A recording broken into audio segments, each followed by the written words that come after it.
골반을 이쪽에서 부르니까 그 옆으로 섰을 때 이게 날개가 옆으로 접히는 것 같아요. 강사가 뒤에 태우고 그 두 번을 형님이 착륙을 했으면 그 사고가 안 나지 않았을까 이런 좀 아쉬움이 많이 생겼어요. 사망하기 1시간 전에 우리 가족 카톡에 그 동영상을 보낸 게 있었는데 패러글라이딩이 펼쳐지면 타고 가는 거를 봤는데 그때는 뭐 아무 생각 없이 그냥 본 거죠. 패러글라이딩에 대해서 어떻게 하면 알 수 있을까 막 그러다가 항공사고조사위원회에서 조사한 거를 22년도 8월 달에 배포가 됐다는 거를 저는 이제 겨울쯤에 알게 된 거예요. 아빠가 탔던 패러글라이딩이랑 항공조사위원회하고 경찰관이 조사한 패러글라이딩이 서로 틀리다는 거를 정확하게 제가 인지하게 되는 시기가 있었어요. 그게 불과 작년 여름이에요. 자, 6년 전 남편이 패러글라이딩 사고로 돌아가셨는데 지금까지 너무나 억울한 시간을 보냈다는 아내분의 제보입니다. 또 고인이 된 남편의 얼굴도 공개하는데 또 이렇게 동의를 해주셨는데요. 자, 정말 생전에 남편과 사이가 정말 너무너무 금슬이 좋았다고 말이죠. 네, 주변에서 상위 1% 부부다라고 할 정도로 이 일남 일녀를 두고 있는 이 제보자와 남편 사이가 정말 좋았습니다. 이 남편이 8살 연상이었지만 친구처럼 어딜 가나 손을 붙잡고 다니면서 잘 지냈고요. 또 남편이 무슨 일이든지 아내인 제보자의 의견을 많이 따라주고 참 자상했다고 해요. 지금 그 동의를 얻고 공개된 사진이에요. 저 사진 속에 계신 분이 남편분이신데요. 어떻게 이런 사람이 내 남편이 됐나 할 정도로 제보자도 남편을 참 좋아하고 감사히 여겼다고 합니다. 그런데 이 남편이 패러글라이딩을 해보고 싶다는 얘기를 가끔 했었다고 해요. 그럴 때마다 제보자는 위험해 보이니까 절대 안 된다고 결사 반대를 했고요. 이 남편도 안 하기로 약속을 했는데요. 2020년 11월 초였습니다. 이 남편이 친한 후배가 패러글라이딩 교육을 받고 있다는 얘기를 듣고 아내 모르게 결제를 한 거예요. 그 교육 과정에 대해서. 그 이후에 이제 아내한테 교육만 끝나면 다시는 더 이상 안 하겠다 약속을 하고 이제 패러글라이딩을 배웠다고 해요. 그리고 나서 한 달 뒤 12월 6일이었습니다. 남편이 단독 비행을 한다면서 일찍 집을 나섰습니다. 예, 사망 사고가 난 겁니다. 그 사고 당시 이 남편분과 함께 있었던 후배 얘기 먼저 들어보시죠.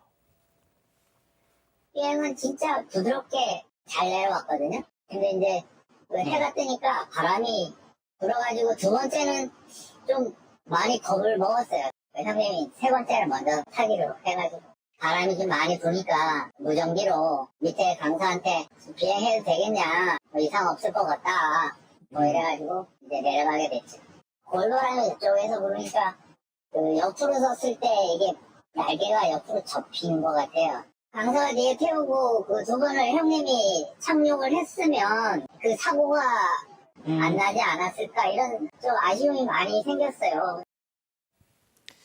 자, 오전 비행 때는 문제가 없었는데 오후에 한 번 더 추가 비행을 하려다 갑자기 강풍이 불어서.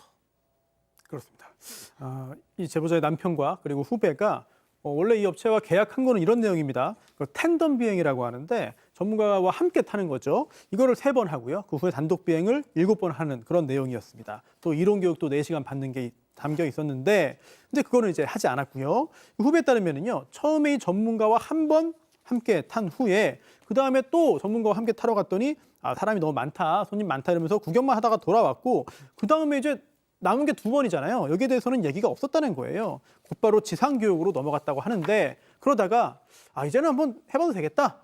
그렇게 해서 그날 비행에 나섰다고 하는데요. 조금 전 이 후배의 이야기처럼 해 뜨기 전에는 괜찮았지만 오전 11시쯤 돼서 바람이 굉장히 심해져서 좀 무서운 정도라고 했습니다. 하지만 오후 1시쯤 되면서 좀 괜찮아졌는데 그래서 남편이 먼저 비행에 나섰었죠. 그런데 이륙한 지 10분 정도 지난 후에 오른쪽 날개가 접히면서 강 둔치에 있는 자갈밭으로 추락을 했고요. 헬기로 원주로 급히 이송했지만 안타깝게도 세상을 떠났습니다.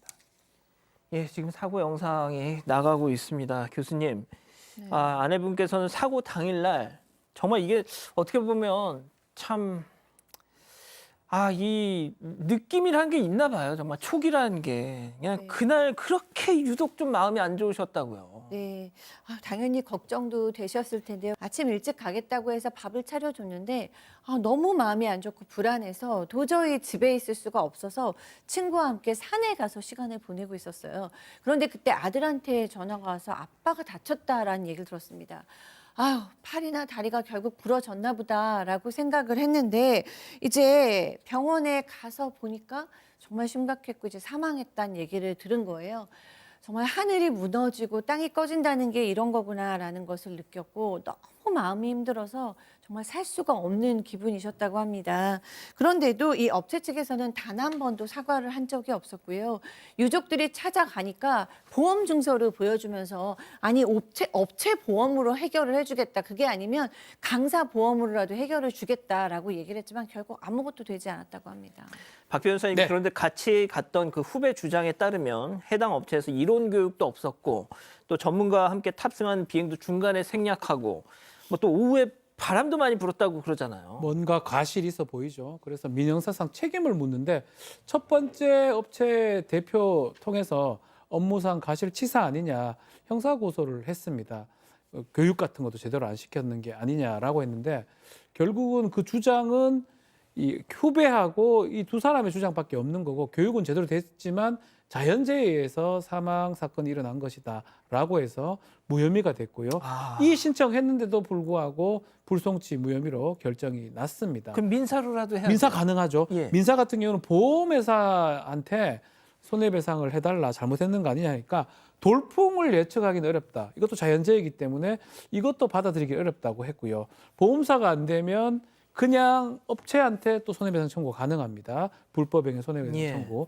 손해배상 청구를 했는데 1심에서 마찬가지로 자연재해 같은 거기 때문에 책임이 없다라고 했는데 이제 사실 돈이 많이 들지 않습니까? 아이고. 나중에 길바닥에 나 앉아도 항소는 해야 되겠다 싶어서 2심 제기를 한 상황이고요. 지금까지 항소가 진행됐다고 합니다. 자, 들으신 것처럼 형사는 형사고소 불송치. 자, 민사 패소. 자, 이 아내분의 집념으로 항소심까지 가게 됐고 또 패러글라이딩에 대해서 열심히 진짜 혼자 막 자료를 찾아봐서 독학을 한 끝에 뭔가를 발견해 내셨습니다. 체크포인트 짚어보죠. 서로 다르다. 자, 무슨 얘기일까요? 제보자 얘기 들어보시죠. 오빠가 사망하기 1시간 전에 우리 가족 카톡에 그 동영상을 보낸 게 있었는데 패러글라이딩이 펼쳐지면 타고 가는 거를 봤는데 그때는 뭐 아무 생각 없이 그냥 본 거죠. 패러글라이딩에 대해서 어떻게 하면 알 수 있을까 막 그러다가 항공사고조사위원회에서 조사한 거를 22년도 8월 달에 배포가 됐다는 거를 저는 이제 겨울쯤에 알게 된 거예요. 아빠가 탔던 패러글라이딩이랑 항공조사위원회하고 경찰관이 조사한 패러글라이딩이 서로 틀리다는 거를 정확하게 제가 인지하게 되는 시기가 있었어요. 그게 불과 작년 여름이에요. 아니 이게 무슨 소리예요 이거? 그러니까 남편이 사고 당시 조종했던 그 기체랑 해당 업체에서 조사 시에 제출했던 그 기체랑 날개가 달랐다는 말씀을 하고 계신 건데요. 제보자 남편이 추락하기 1시간 전에 보내준 동영상을 여러 번 많이 봤기 때문에 패러글라이딩 날개 부분이 어떻게 생겼는지 잘 알고 있었다고 해요. 경찰 수사가 진행되고 재판이 진행되면서 패러글라이딩에 관련된 책도 사서 공부하고 또 여러 자료들을 찾아봤는데요. 그러다가 2022년에 국토부 항공철도 사고조사위원회에서 작성한 이 사고조사보고서, 남편의 사고조사보고서를 확인을 하게 됐습니다. 그런데 이 조사보고서에 나온 기체 날개 사진이 제보자가 아는 것과는 이전에 그 남편이 보내줬던 영상 속 날개와는 좀 다른 모양이었다고 해요. 그래서 이상하다고 생각을 하기는 했었는데 그때만 해도 경찰과 국토부 조사 결과가 설마 잘못됐겠어? 이런 믿음 때문에 이걸 문제 삼을 생각은 하지 못했다고 합니다. 자, 그러다가 업체 대표에 대한 민사소송 항소심이 마지막이다라는 생각으로 전문가를 찾아가게 되는데요. 그때 이제 이 두 기체가 서로 다른 기체라는 걸 제대로 확인을 하게 된 거예요. 그러면서 이제 국민신문고에도 진정을 넣게 됐고 지난해에 비로소 재수사가 이뤄지게 됐습니다. 아니 송 변호사님 이거 조작이잖아요, 조작. 그렇죠. 제작진도 하도 이상하니까 이거 조사위원회에다가 문의했습니다. 그랬더니 담당 조사관이 이렇게 말했어요. 이거 증거물이 바뀐 거를 몰랐습니다. 당시에 그 현장에서 확보한 그런 자료하고 제출된 기체를 기준으로 조사했는데 그 기체 식별에 충분한 자료가 좀 확보하기 좀 어려웠네요라는 이야기를 했고요. 그리고 이제 유족이 최근에 이런 자료를 제공하자 동일한 기체가 아니었다는 것을 확실히 알게 되었고 이제 재조사를 진행 중이다. 이런 입장이고요. 사실 이게 이 사고조사위원회 생긴 다음에 첫 번째 사례랍니다. 그러니까 아이고야. 지극히 이례적인 경우인 거죠. 또 제보자 측 변호사도 이런 말을 했습니다. 이 업체 대표가 이게 모양이 비슷한 기체를 증거로 낸 건데 여기에 다 속았다.